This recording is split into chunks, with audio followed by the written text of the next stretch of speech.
I have found out people really don't care about you.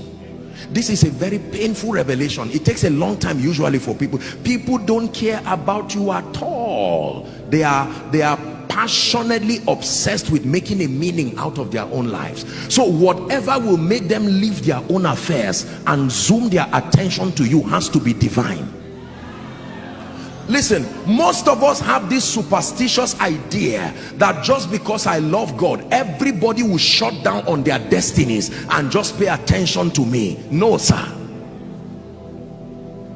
Apostle, the other day I sat in church and someone was looking at me and smiling. My brother, as he was looking at you, he was thinking about something else. I can almost tell you, you are not the one he was looking at. I'm not being sarcastic. Have you seen people talk and walk and you think they are talking to you, but they are talking about themselves? How is this rent going to come? Say, sorry, I'm not talking to you, I'm discussing something serious. Listen, do you know why I'm teaching you this? It's not just to laugh and to scorn. If it is true that your success does not just depend, the dynamics of the manifestation now is God in partnership to men to make it happen, and these men are currently distracted pursuing their own destinies, then what do you think will make those men to leave whatever it is and then turn to you and give you dedicated investment of their time, dedicated investment of their resources, dedicated investment of their energy, allow you to climb and leverage upon them?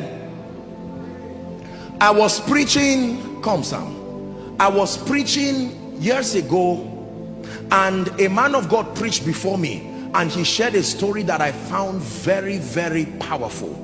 Pay attention to the story. This is what he said: that there was a senior advocate, I think in this country or so, or around the world, very senior legal practitioner, very wealthy, very successful, influential, one whose name is a key. You know, names can be two things, keys or padlocks, but this one, his name is a key. And there was this young lawyer who had tried to set up his firm. It failed. Very sincere, smart gentleman. Watch this. And he was really frustrated, and he went to God in prayer and said, Lord, change my life. Things have to change.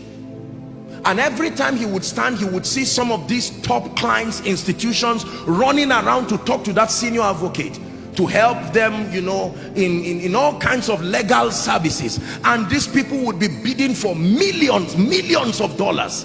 And that gentleman felt life was so unfair.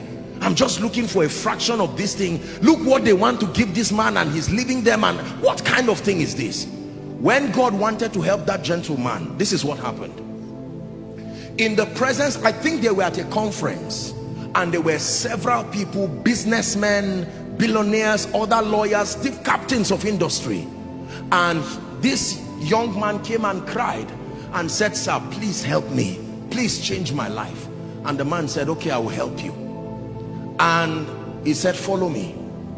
And he came out of the veranda, and everybody was looking at him. Oh, this is that our senior advocate. What is he doing with this guy? Then he began to talk with him. So how are you? How is your wife? I said, sir, that's not the issue. He said, just talk to me. And they were walking together. How are you? Are you eating well? Are you taking care? And he was angry.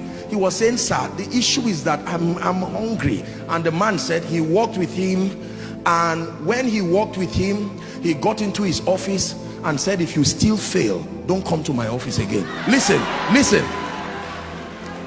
Do you know what he was doing? People were saying, who is this man?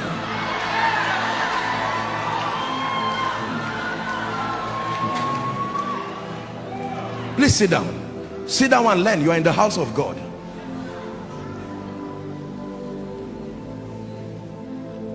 The gentleman came out, true story. He was about to look for a bike to go home, and someone stopped him and said, sorry, I saw you with this man. Listen, he did not even ask him if he was ill. He said, sorry, we've been trying to get him to negotiate a deal for us, but our rate, can we work with you? And he mentioned a rate that was a breakthrough, and the gentleman was wise to compose himself. Listen, true story. The moment he did that, God granted him grace, called some of his partners and worked together, and within a year this gentleman got a gift and went back to the office of that senior advocate. He knelt down and said, thank you for changing my life. Then the senior advocate asked him, he said, do you know what happened to you? That's what I'm interested in. You keep your gift. You have to study what happened to you so that you will use it on others too. Favor is when an individual invests his credibility on you.